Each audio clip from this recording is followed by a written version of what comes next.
Hi friends, welcome to our channel. எல்லாரும் விரும்பி சாப்பிடக்கூடிய வெஜ் நூடுல்ஸ் எப்படி செய்யலான்னு பார்க்கலாம் வாங்க.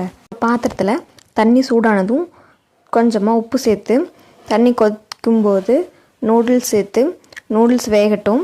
அதுக்கு முன்னாடி ஒரு மிக்ஸி ஜாரில் 2 தக்காளி, காரத்துக்கு தேவையான பச்சை மிளகாய், 5-6 பல் பூண்டு, அதோட காய்ந்த மிளகாய் சேர்த்து அரைச்சி எடுத்துக்கலாம். இது கூட நீங்கள் காஷ்மீரி சில்லி இருந்தால் கூட சேர்த்து அரைச்சி எடுத்துக்கலாம்.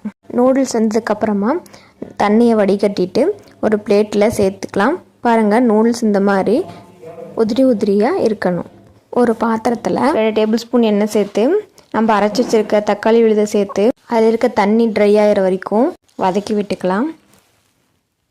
பாருங்கள், இந்த மாதிரி தண்ணி ஃபுல்லாக ட்ரை ஆனதுக்கப்புறமா அடுப்பு ஆஃப் பண்ணிவிட்டு இன்னொரு பாத்திரத்தில் 4 டேபிள் ஸ்பூன் எண்ணெய் சேர்த்து கட் பண்ணி வச்சுருக்க வெங்காயம் சேர்த்து நல்லா வதக்கி விட்டுக்கலாம். வெங்காயம் நல்லா வதங்கினதும் இடித்து வச்சுருக்க இஞ்சி பூண்டு சேர்த்து அதோட ராஸ்மெல் போகிற வரைக்கும் மிக்ஸ் பண்ணி விட்டுக்கலாம். இது கூட ஒரு கொத்து கருவேப்பிலை சேர்த்து நல்லா பொரிஞ்சு வந்ததுக்கப்புறமா காய்கறி சேர்த்துக்கலாம். நான் கேரட், பீன்ஸ், முட்டைக்கோஸ் எடுத்துருக்கேன். உங்கள்கிட்ட என்ன காய் இருக்கோ அதை சேர்த்துக்கலாம். இது கூட குடமிளகாய் இருந்தால் கூட சேர்த்துக்கலாம். காய் எண்ணெயிலேயே நல்லா வதங்கி வரணும். இப்போது காய்க்கு தேவையான அளவு உப்பு சேர்த்து காய் நல்லா மிக்ஸ் பண்ணி விட்டுக்கலாம்.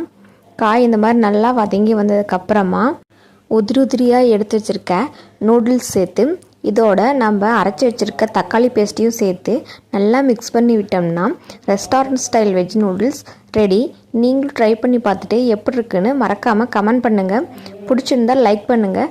நம்ம சேனலை இன்னும் சப்ஸ்கிரைப் பண்ணாமல் பார்க்குறீங்கன்னா மறக்காமல் சப்ஸ்கிரைப் பண்ணிடுங்க. டாட்டா, பாய் பாய்.